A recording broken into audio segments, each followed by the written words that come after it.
This is DC, powered by people and ideas, where the community comes together, voices are heard, and decisions are shaped. So I want to start by saying, welcome home. Connecting you to what matters and to each other. How you doing? You know, what's the tea? I'm Lorenzo Hall, and this is the DC Beat. It is good to see you. Welcome to the DC Beat. I'm Lorenzo Hall. Let's talk about something a lot of us are dealing with right now. Rats in our neighborhood and lots of them. So it is so bad that it's an issue driving some people to the polls right now. As the Washington Post put it this week, rats take the spotlight in DC elections. The nation's capital ranks among the most rat-infested cities in the U.S.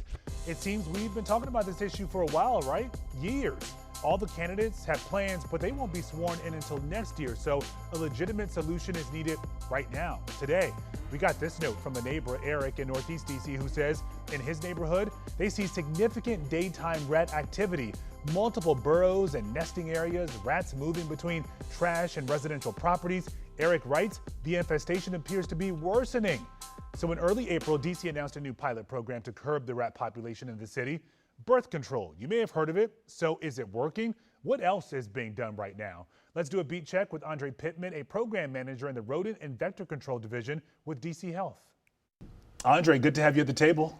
Thanks for being here. Thanks for having me. To discuss a topic that a lot of people are talking about right now. So first up, how did we get here? I feel like the last time we were having this conversation collectively about the number of rats in the city, it was following the pandemic, which was understandable. A lot of folks at home, more trash. But how are we here in this space again? Why are we seeing more and more rats again? I think it's the increase of the population. We have a lot more people moving to the city now. We have a lot of construction going on with the city. And the rodents come up off the sewage. So anytime you start tampering with the ground and tampering with the ground and you breaking it up, the rodents are coming up off the sewage. Yeah. So we have to have something in place to combat that. You know, so that's the reason why I believe now that we're having a resurge of a lot of rodents in the city now because the population is growing. Yeah. So anytime you have increase in population, you have more trash, more food ready available for the rodents. Yeah. So I think that's what's causing the increase. And, you know, we have to do something to combat that. So out of curiosity, so we get a lot of calls in our newsroom from people who are seeing a lot of rats in their neighborhood. We just heard from a guy who talked about a lot of daytime activity. You guys are responding to these calls all day, every day. What is one of the worst scenarios or situations you've seen to give us some idea of what you are actually up against? It's in pockets. Okay. Some of the worst areas I've seen are the ones that's, you know, where you have restaurants in a residential mix. You have commercial and residential, and soil and contributing factors like food source, water source, and harbor areas like a place for them to hide. Yeah. You know, that's where we see the most activity. Yeah. Because we have a lot of restaurants now in the city, so, you know, that plays a part too. Yeah. So we know that DC Health launched a pilot program, early April, to try and combat this. Part of it, simply put, we're calling it birth control for rats. It's been implemented, you started. So what are you seeing so far? And explain to us how it's been working. So this pilot program that we have launched, we just started about a month ago. And how we selected the areas is through a heat map of, we did a data analysis on where we have the most calls, where we're treating the most rat burrows. That's like the open holes that the rodents dig into the soil. Yeah. Which is where we apply our treatment. So is it Adams Morgan? Is there another area as well? So we have Adams Morgan that we're starting, that we've started already. We're having some success rates in that as far as the reducing rodent burrows. We're in the last week of that pilot, and then the next we'll be going to the Barracks Row, and then after that we'll be going to Chinatown. So with this pilot, it's mainly based on the education portion of what causes a rodent problem. Yeah. You know, and it's a 3-week process where, a 3-week treatment method where the first week we'll use a single feed bait, the second week we'll use a multi-feed bait, and the third week we'll use the fertility. Okay. But on top of all of that, it's not just the treatment methods, it's also an outreach in it. So we have meetings. We're partnering with DPW, other government agencies, residents, ANC commissioners. So we have a prior meeting to those areas, and we let them know how to best prepare for this pilot because we need them. Yeah. So the thing that we're focusing on is the education part of what's causing a rodent to be here. And they need 3 things to survive. That's food source, water source, and harborage areas. Yeah, so a lot of people call you all saying, hey, city, you need to come out and fix this. But if it's on your private property, you can't really do much in that instance, right? Not right away, at least. Or am I wrong? Yes, we can actually, Okay. but we're at the owner's consent. Gotcha. So, because we're using a tracking powder, so we need their consent to come on to their property and treat the rat burrows if they have any on their property. But we are here to assist on private and public space. Okay. Okay, but our sole purview is on public space, but we will help and assist on private property. So what are you telling people right now? Obviously, you mentioned that this food and water source. So how are you educating folks to let them know that you might be contributing to this problem and not even realize it? I'm glad you asked that. So the reasoning behind this pilot is really removing the contributing factors, and we need the support of everyone because not one person can fix that. You can call the city out, you can call your private pest control companies out. If you're not removing those sources, you're going to continue to have a problem. So the main thing behind this pilot is the partnership, building those partnerships and also creating that lane as to where, the information is out there and this is what you can do to help yourself and this is what you can do to help mitigate these rats. What about people who say my yard is clean, I do everything that I'm supposed to, but I still see a lot of activity? Is there a common misconception? Is there something you're finding in a lot of these homes or properties that people may not realize that they're doing? Yeah, so it's the infrastructure part of it. Yeah. Like there could probably be some gaps in the fence line that they can fix. Okay. But also it's just the outreach and being a good neighbor. Help your neighbor. Yeah. Say something. You see something, say something, because we can't address it if nobody now you're causing says trouble anything. in the neighborhood. Yes. I think these rats are coming from your yard. So, but what I'm saying is, if we work together, we can mitigate the rodents because if we start remove away those contributing factors, we'll be very successful in mitigating the rats in the city. Now, you said you're seeing some early success with this pilot program now. How so? Like, what's been great about it? How So do you there's know been that it's successful? there's been a reduction in the amount of burrows treated on this first pilot area. Okay. The burrows have been reducing each week, so we're seeing some success levels on that. But with the contributing factors like overflowing trash or water sources or harborage areas, that's places where they can hide or they can nest. Yeah. So that's where we need the support of the residents. That's where we need our support of our other agencies, helping us keep these alleys clean. Yeah. Because the more clean they are and the more we take away those contributing factors, we can get rid of the rodent problem. Now, what do you say to people who are concerned about some of the treatments that are being used in this program? So the treatments that are being used, and if you're concerned with any cross-contamination, it's little to minimal. Okay. Because where we're putting our treatment is directly down into the rat burrow itself. So anything that, any other animal or kid or human, that can come across that, it'll be highly unlikely. Because that first week, when we use the most lethal of the baits, we're there 3 times that week and we're cleaning up. Gotcha. As we're going down that alley. Yep. Okay, let's hope this works. Yeah, so we all got to do our part. Yeah, I'm very optimistic in it, and I think it'll be very successful if we can get everyone to buy in and say, hey, let's all work together and let's get rid of these rats because we care. Yeah, so people are listening. Andre Pittman, good to see you. Thanks for being here. Thank you for having me. Okay.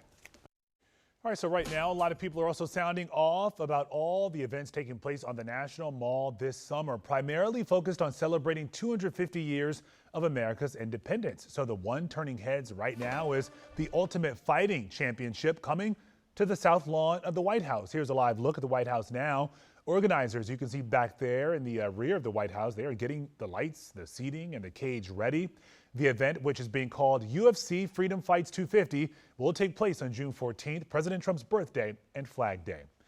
Now, a lot of our neighbors are also sounding off about youth violence and curfews. It is another issue people are focused on this election cycle. The Go-Go Museum and Cafe, along with the groups Save DC and Don't Mute DC, held a town hall to talk about solutions. Several DC teens were front and center to share their thoughts.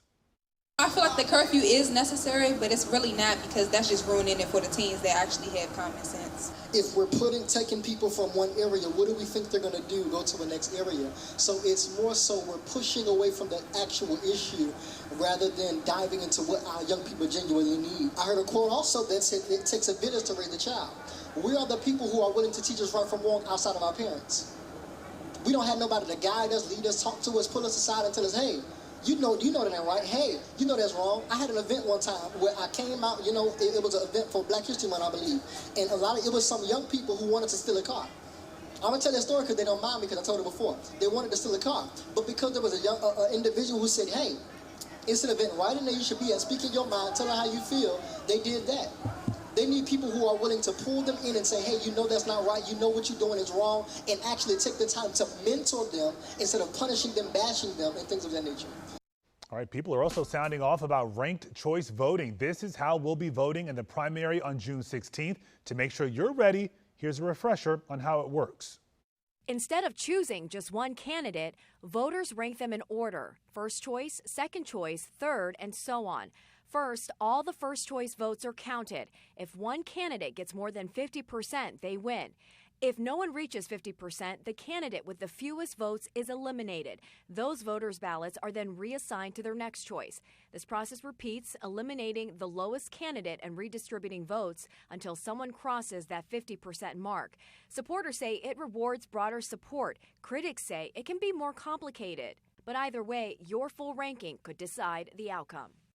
All right, let's talk with a candidate who is hoping you rank her first on your ballot on June 16th. Kinney Zalesne is running for the DC Delegate seat to replace Eleanor Holmes Norton. Zalesne is a former Justice Department and DNC official, and she is at the table with me right now. Kenny, we finally have you at the table. Good to see you. I'm so glad to be here, Lorenzo. Thank You're you. approaching the end of what has been a long campaign, huh, since Yes. you launched last Yes. year. I was the first one in the race. I got in July, and now we've got 20 days to go. So, yeah, it's all been leading to this. So take me back to the beginning. How do you decide or say to yourself, you know what, this is what I'm going to do. This is the role that I want. At that point, I believe we knew that Delegate Eleanor Holmes Norton, we didn't know yet that she was going to be, but there had been some talk about, maybe this is it, but we didn't know for sure. So you decided that, okay, this is the job that I want. So I had been working on the Kamala Harris campaign, and of course it was devastating when we lost. And I tried for a little while to nudge and influence from the outside, and then I just realized this is all getting worse, not better. No one is coming to save us, and we have to be the leaders we wish we had. So I decided to get in this race. And I've been in and around politics for a long time, for 30 years. I had senior roles in the White House and the Justice Department and the DNC, and I ran the strategy team at Microsoft, and I ran a college access nonprofit in Adams Morgan. So I've been in all the sectors. I know how change works in society, and I was like, I just have to do this myself then. I have to seek this role myself. Yeah. Is there one particular event in DC that led you to jump into the race? Obviously, it's been a tense couple of months around here. Is there something that stood out to you? So DC is under attack by our president and by the Republican Congress. And the most obvious symbol of that is the military invasion, right? The National Guard and ICE. But even before that, Trump launched an economic attack on our city. And I could see it and I could feel it, the reckless and indiscriminate DOGE cuts to our economy. It was a full frontal, deliberate, malicious assault on our economy. And I can't take it. I love this city. I can't stand what's happening to it, and I'm not willing to sit by and just hope that somebody else is going to come along and know what to do about it. Yeah, so you have experience in the federal government, but we know that CityCast poll, it was released last week talking about where some of your opponents stand. We know that Robert White, Brooke Pinto are in the double digits right now. You're still trailing significantly, but we also know that a lot of people are still undecided in your race. So what are you telling those folks who are still sitting there and saying, you know what, I can't make up my mind. I don't know what to do here? Yeah. So look, I'm the only one in the race who has any business experience at all, let alone as the strategy lead at a Fortune 1 company. And the reason that matters is that we are under assault. Our economy is under assault. The delegate needs to be not just a political leader, but a business leader, because we have to reinvent our economy to be less dependent on the federal government. And I'm the only one with any senior business experience at all.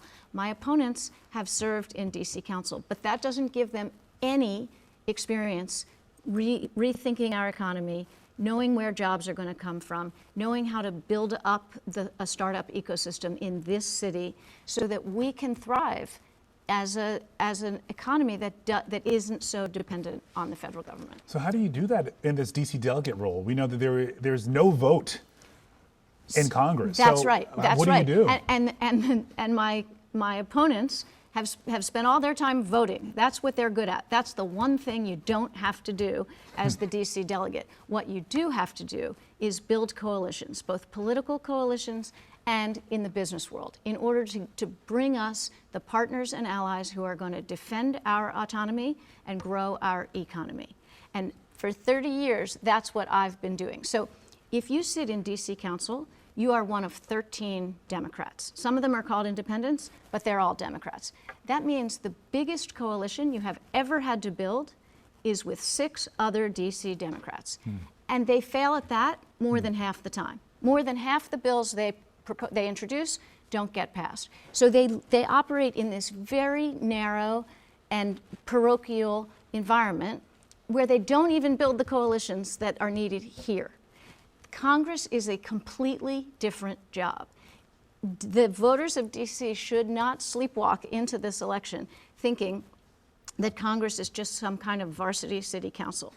It is a completely different job, and Eleanor Holmes Norton did not come up through DC Council. I was going to say, talk to us about that, because I think she's been in that role for 3 decades plus. Yes.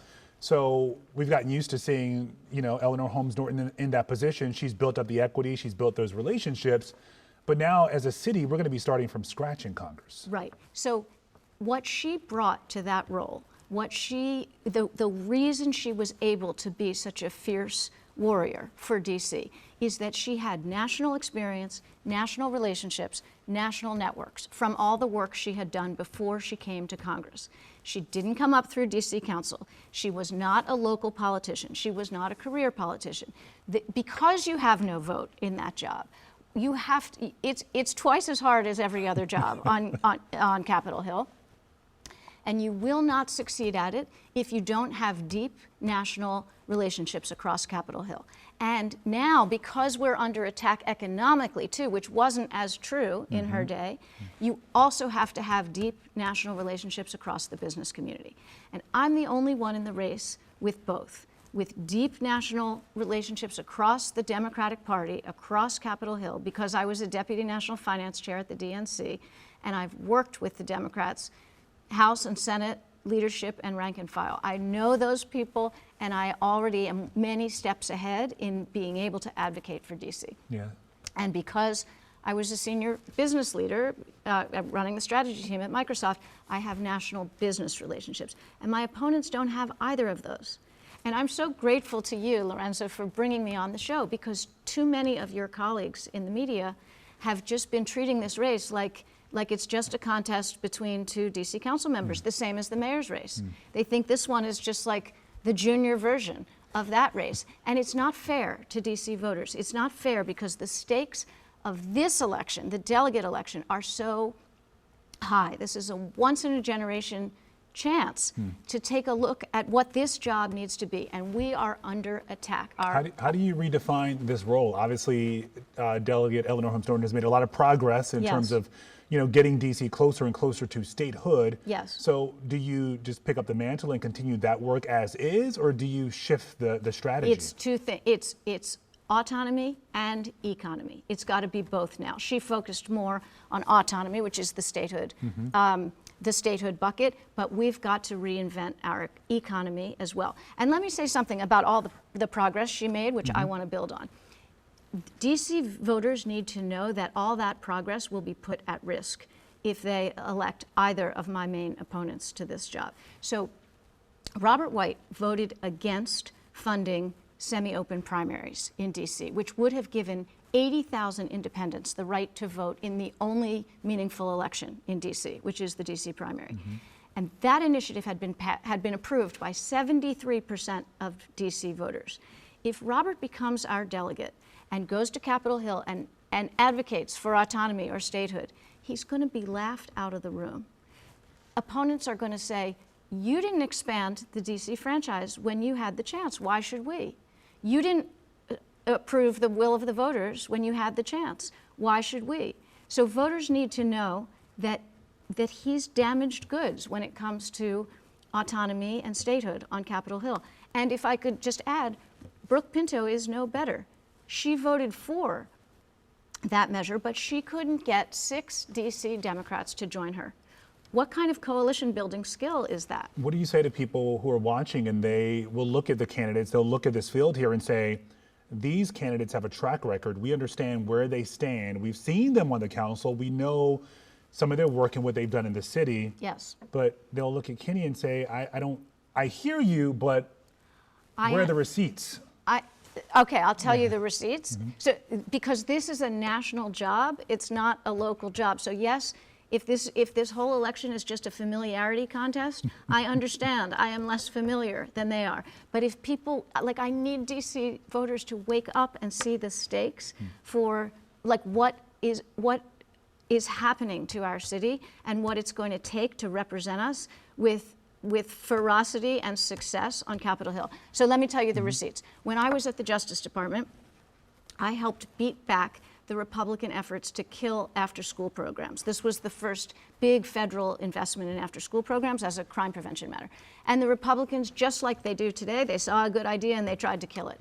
But we beat them back, and when we got those programs passed, they brought down crime in DC faster and farther than had ever happened in DC history.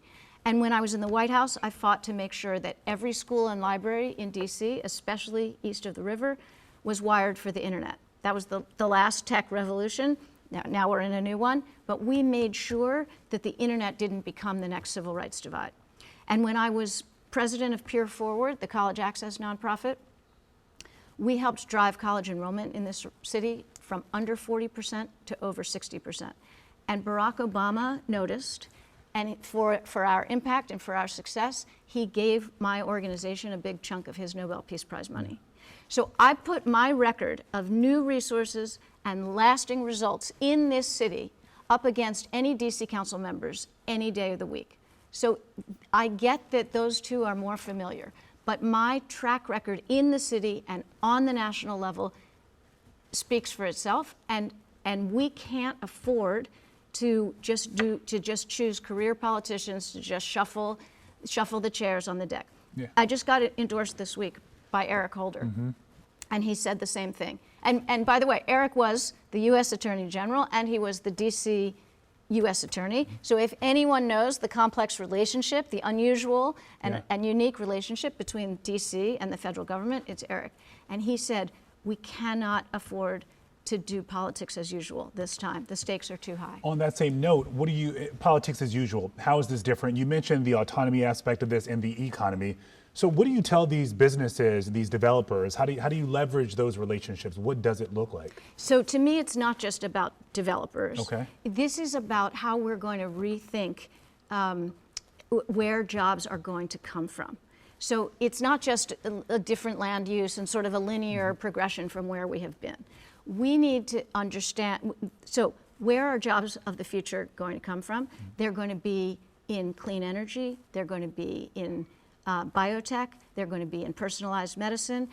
All the outgrowths of the tech sector is where jobs are going to come from. And if we don't play in that, if we as DC just keep chugging along in our 20th century way with government and tourism and restaurants, we will not be winners in the 21st century economy. So it's a big, bold change, but that's what our leaders have to help us through. Yeah. That's what we have to drive. And as I said, I'm the only one with any business experience at all. I know where I know how to create jobs. I know where jobs are going to come from. I want to build, I want to nurture and build our own startup tech sector in DC. We have the raw ingredients for it. We have great universities. We have young people who want to be here. So we know part of your job as delegate, you would have to make some big decisions, and of course you would also have to work with the city's next mayor. Yes. So looking at this election right now, who's on the ballot? Who would you rank first when you go to cast your ballot if you haven't done so already? So I know all the mayoral candidates. I've spent a lot of time with them because we candidates run into each other all the time on the campaign trail. I've gotten to know everyone. I really appreciate everybody's effort and initiative. Whoever wins the mayor's race, I will be delighted to work very closely with. It's critical. Look, there are only 16 full-time elected positions in this city. There's the 13 members of DC Council, the mayor, the AG, and the delegate. So the 16 of us have to work very closely together. So you don't have a favorite? There's no favorite for you? I'm voting for Kenyon McDuffie. Okay. But I like all of them, and I'd be delighted to work with any of them. Okay. Kinney Zalesne, candidate for DC Delegate. I'm so glad to be with you. you. Enjoyed our conversation. Thanks for being here. Thank you. All right, so let's end on a high note now. I want to take you back to December 3rd of 2021 and a segment I produced for WUSA 9 News at 11 about an Eastern High School graduate. Too often we're telling you about teens in our community going down the wrong path, from carjackings to carrying guns and even being accused of murder. I'm often asking, I'm sure you are too, what is going on? But tonight, I want to share a moment that is giving me hope. Tell me what just happened. Yeah, that is Timoteo Adiola, a senior at Eastern High School in D.C., speechless moments after he found out he got accepted into Columbia University, his top choice, an Ivy League school in New York City where tuition alone tops $60,000 a year. But get this, he got in on a full scholarship. His teachers and staff just as excited when he revealed the news. I just got into Columbia with a full ride. Yeah, I spoke with Timmy and he told me he didn't expect to get in, even with his 4.42 GPA. He's part of the local school advisory team to the principal, the marching band, church choir, and that list goes on. He chose Columbia, he says, because he wants to double major in Columbia's public health and economic programs. You know, we talk about the bad, and there's no such thing as a slow news day around here. You know that, but this is just a reminder to pause and celebrate the good. And because Timmy's future looks bright, so does ours. Congrats, Timmy. All right, so where's the time gone, right? Just like that, Timmy just graduated from Columbia University at 20 years old with a bachelor's degree in psychology. He was on the dean's list 7 times and says Columbia stretched him in every way. There were moments he felt tired, behind, and overwhelmed, and unsure if he belonged in the rooms he prayed to enter. Well, he always got back up and made it through. Look at him. So I know you're wondering, what's next? Timmy tells me he plans to get his master's at Columbia, and yeah, you guessed it. He also received a full ride for that. I do love it when we get to celebrate our DC natives. Another congratulations to Timmy, and know that your hometown is so, so proud of you. All right, that does it for the DC Beat this week. And you know, everyone has a seat at this table. Thank you for giving me some of your time. Truly the greatest gift. I'll see you right here next Wednesday. Until then, though, I want to leave you with some of the sounds from last night's Youth Town Hall at the Go-Go Museum and a performance by the Youth Go-Go Band, Next Gen Crank. See you next Wednesday.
Come on, y'all.